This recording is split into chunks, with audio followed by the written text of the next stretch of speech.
ئەم وەک ئەنجومەنە نیشتمانی کوردی سووری دەبینن گپەیە دێ هەرگە جارە دکەوێ فەشەلەکێ دێ دخوازێ لە دژی ئەنجومەنە نیشتمانی کوردی کارێکی بکێ لە دژی پارتیە وێ کارێکی بکێ و ئانەها دەوێ دەما هانێ دێ دەوان ڕۆژا دێ و پشتی گێتێ خویاکردن پێدەویا خەلکیە ژوانڕە گێم دەبێ و زەعیف دەبێ ئیرۆ شەڕێ لە دژی داعش ڕۆژ بڕۆژ بەر بە داوید دەڕێ پێدەویا ئەمریکا بە تایبەت ژوانڕە گێم دەبێ ئەو ژی دخوازن یعنی فەشەلا خۆ لە دژی ئەنجومەنە نیشتمانی کوردی بکاربینن ئەم دەزانن یعنی چ قەس قوربانی ji milletê Kurd bi hezara xort qurbanî li min bic hatin danîn û îtîfaqek kiribûn berî gi derbasî min bic bibin gi yek şervanê Kurd di min bicê namîne. Aniha jî karekî berfireh ji bo hazirbûna êrîşa li ser Reqa her şev her roj êrîşî gunda dikin û xelkê bi zorê dibin leşkeriya neçar. دو وقتکی ده گب هزارا پیشمرگی کردستان سوری هنه و الهرما کردستانی دجی داعش شر دکن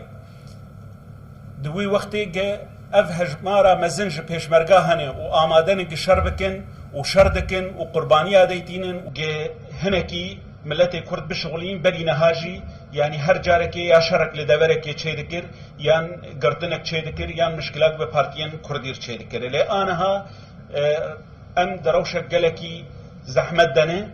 ئیرۆ گوهرتنێک دی دنیای چێ دەبێ ئیدارە ئەمریکی تێ گوهرتن ئیرۆ دەولەتێن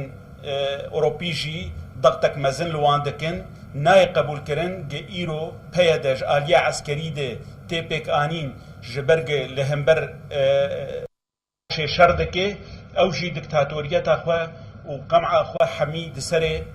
milletê Kurd re derxîne. Em carna belkî em zilmekê li wan dikin wextê ge em wan dikin aliyekî Kurdî ji ber serkirdayetiyên vê partiyê û menzûma vê partiyê menzûma partiya karkerên Kurdistanê Hizbul Ummal Kurdistanî heşkere dibêjin em ne ji bo berjewendiyê milletê Kurd kar dikin. Ême her wextekê jî me qebûl kiriyê wek alîkî Kurd em şirîkê hev bin bi hevdûr kar bikin. لێ ئەو چاوا دخوازن شریکاتیە بکەن دخوازن وەک هەموو پارتیەن شمولی یەن ستالینی دی دنیایە دێ تو دبن ئالاوان دێ دبن ناوێوان دێ دبن ئیدیۆلۆجیاوان دکار بکێ ئەو پارتیانە دی دنیایە تەفدید هاتن هەلوەشاندن لە سۆڤیەتا بەرێژی هاتن وەشاندن و لە عێراقیژی هاتن وەشاندن و لە سووریژی وێ بێن وەشاندن و لە هەموو وڵاتێکە ئەف کارانە پارتیە شمولی دکن ئەوێ هەلوەشن ئەم داخواز دکن لبر وی کاری خراب یگو ایرو پیاده لدیجی انجمن نیشتمانی کردی دکی و لدیجی ملت کرد دکی همو پارتیان کردستانی مسئولیا خرابن تجارا جشه سالی ده کردستان سوری والا نبویی و مخطط داخوازن بعثیا نهاتن بجی کرن وگی ایرو پیاده بجی تینه و کردستان سوری والا دکی بصد هزار ملت کرد نتنیج بو